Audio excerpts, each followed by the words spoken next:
Make no mistake about it, an eraser is a student's best friend. Whether it's attached to the top of a pencil or on its own, only an eraser can quickly rub out an error. White erasers are made of flexible vinyl, while pink erasers are made of synthetic rubber.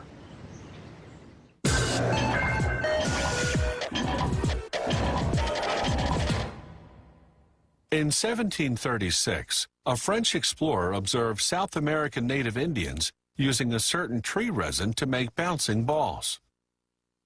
He brought this resin back home, and before long, Europeans discovered it could rub out lead pencil marks, hence the term rubber. There was just one problem. After a while, rubber would rot. That dilemma was solved a century later by one Charles Goodyear, who developed a curing process to keep rubber from rotting.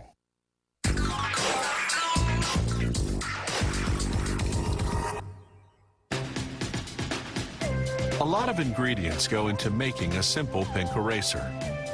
Carefully measured fillers, accelerators, curing agents, oils, coloring, and the main ingredient, synthetic rubber. They start by putting a batch of rubber into a mill. The rubber passes repeatedly between large heated rollers.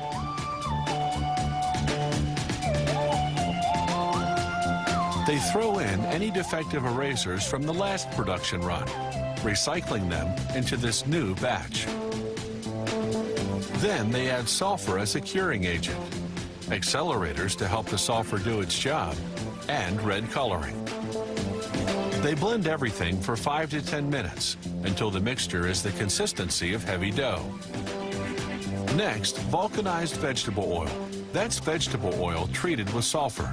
Then regular vegetable oil. Then calcium carbonate as a filler.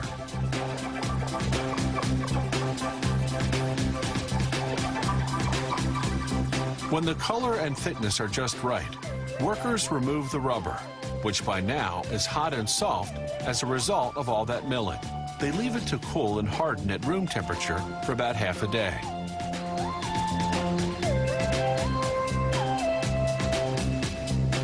When the rubber's ready, they cut out large squares, each weighing between 11 and 18 pounds, depending on the thickness of eraser the client has ordered.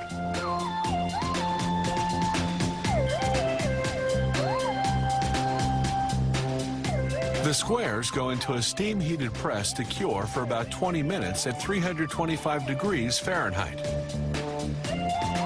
The pressure compacts the rubber, while the intense heat hardens it.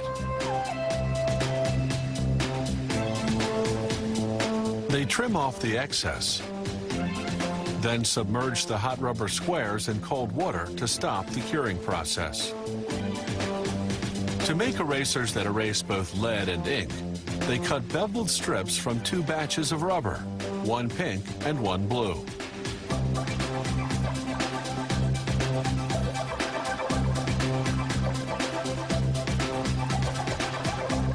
The blue contains pumice, which gives it extra abrasiveness to erase ink.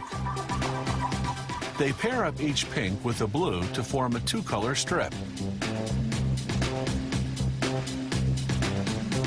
Then it's into the steam press.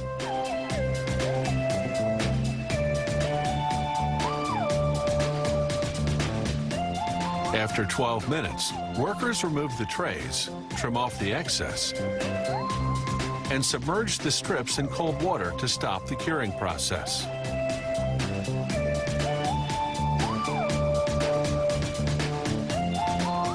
Then an automated machine chops the strips into pieces the size of erasers.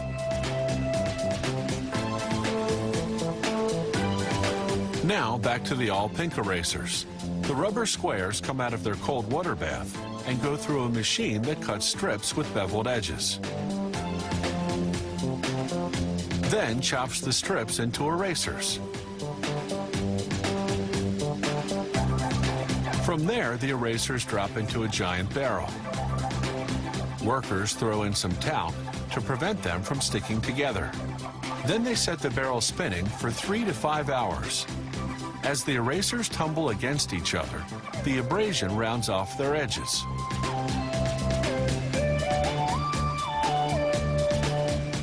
last step is printing. A machine stamps each eraser with the company name and the model number.